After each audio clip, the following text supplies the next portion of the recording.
প্রিয় ভাইরা, অত্যন্ত দুঃখের সাথে ভারাক্রান্ত হৃদয় বলছি যে ছাত্রদল কর্তৃক শহীদ আল্লামা দেলোয়ার হোসেন সাঈদীর ছবির উপরে জুতা নিক্ষেপ করা হয়েছে, লাথি মারা হয়েছে। ছি ছি ছি। এক সময় এই ছাত্রদল ছিল মাজলুম। আওয়ামী লীগের লোকেরা যখন এদেরকে ধান ক্ষেতের মধ্যে শুতে বাধ্য করেছিল, ঘরের কোনাছে এখানে ওখানে, স্ত্রীর কাছে শুতে পারে নাই, আমরা বলতাম আহারে বেচারা কত মাজলুম। সেই মাজলুম যখন সুযোগ পেল, তারাই আবার জালেম হয়ে গেল।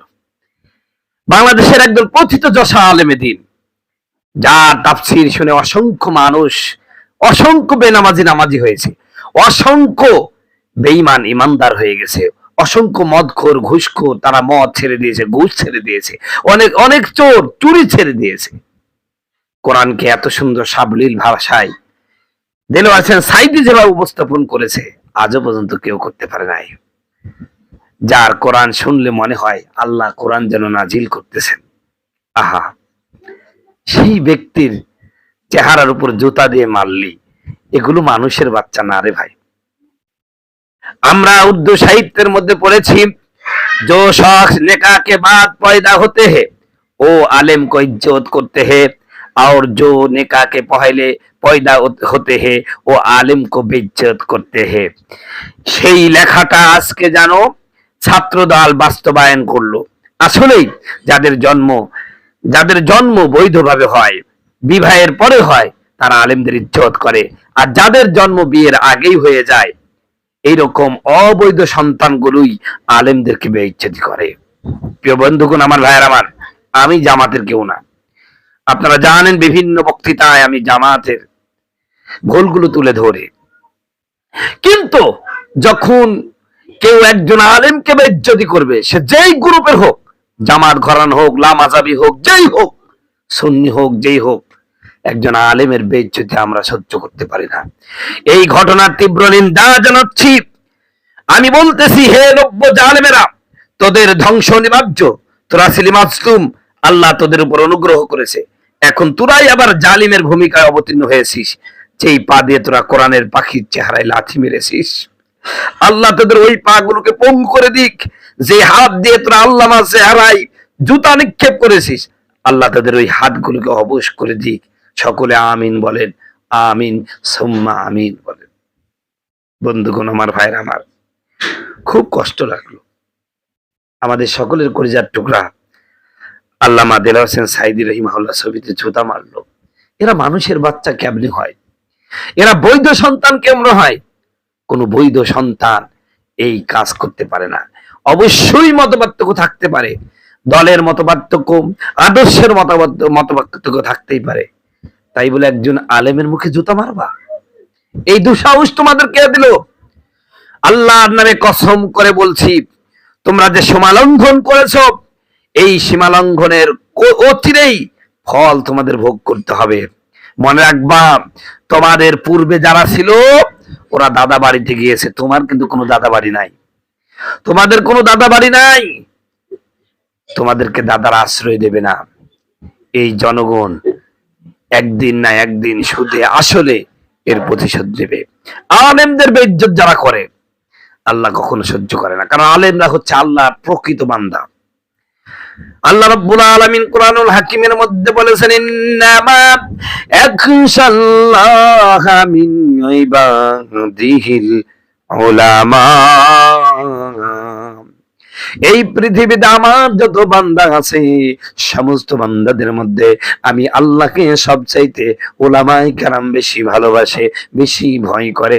প্রিয় বন্ধুগণ, আমার ভাইয়েরা, যে আলেমদের সামনে আমার আল্লাহ বলেন আলেমরা আল্লাহকে বেশি ভয় করে, সেই আলেমের মুখে যারা লাথি মারে, জুতা মারে, আল্লাহর কসম করে বলি, এগুলো একটা বৈধ সন্তান না, এটা পাক্কা অবৈধ চারজ সন্তান।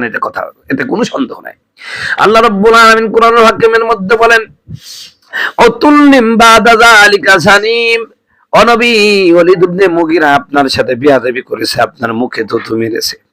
ওলীদ ইবনে মুগীরা নবীজির মুখে থুতু মেরেছিল, আর এখনকার ওলীদ ইবনে মুগীরা ছাত্রদল আল্লামা সাঈদী আলেমদের মুখে জুতা মারলো।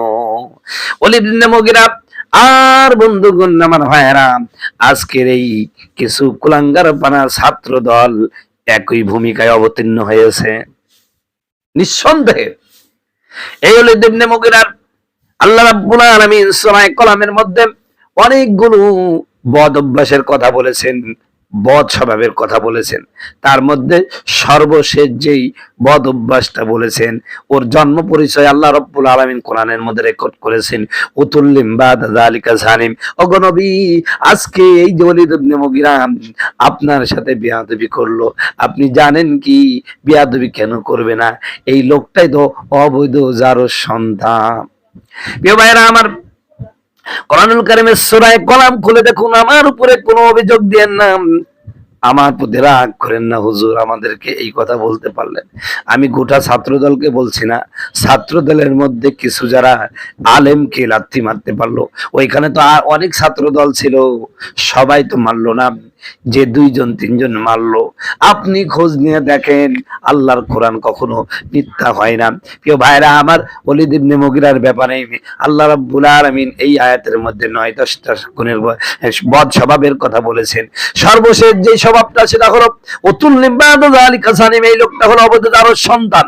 বন্ধুগণ আমার ভাইরা আমার, ওলীদ ইবনে মুগীরা চিন্তা করলো না, হারে যা কোরআনের মধ্যে বলা আছে সব গুণ তো আমার মধ্যে আছে, কিন্তু আমার একটা সন্দেহ হয়, এই যে আমাকে বললো আমি নাকি জারজ সন্তান, তার বিদ্যা আমার কাছে গিয়া বলো, মা গো, আল্লাহর নবী মুহাম্মদ রাসূলুল্লাহ আমার ব্যাপারে কয়েকটা গুণের কথা বলেছে, বদ গুণের কথা। তার মধ্যে একটি হলো আমি নাকি জারজ সন্তান। এটা তো তুমি যারা বলতে পারো না। মা চুপ করে তাকে কোনো কথা বলেন না। ওলীদ ইবনে মুগীরা বলল, মা তুমি যদি কথা না বলো, তুমি যদি সঠিক কথা না বলো, আমি কিন্তু তোমাকে হত্যা করে ফেলবো। বৃদ্ধা মা চোখের পানি ছেড়ে বললে, বাবা, মুহাম্মদের আল্লাহ কোরআনে যা বলেছে সত্য বলেছে। আসলে তোমার বাবার অনেক টাকা পয়সা, অনেক সম্পত্তি ছিল, গোটা তয়েব শহরের মালিক ছিল। আমি চিন্তা করলাম, আমার যদি সন্তান না হয়, এগুলো তা তোমার চাচাতো ভাইয়েরা নিয়ে নেবে, চাচারা নিয়ে নেবে।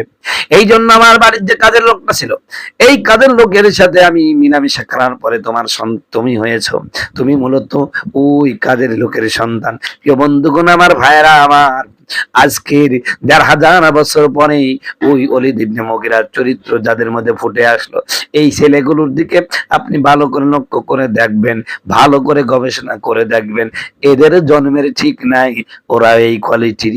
যদি যাও সন্তান না হয়, তাহলে যাকে যখন জন্ম দিয়েছে ওর বাবা মা নাপাক ছিল, এতে কোনো সন্দেহ নাই।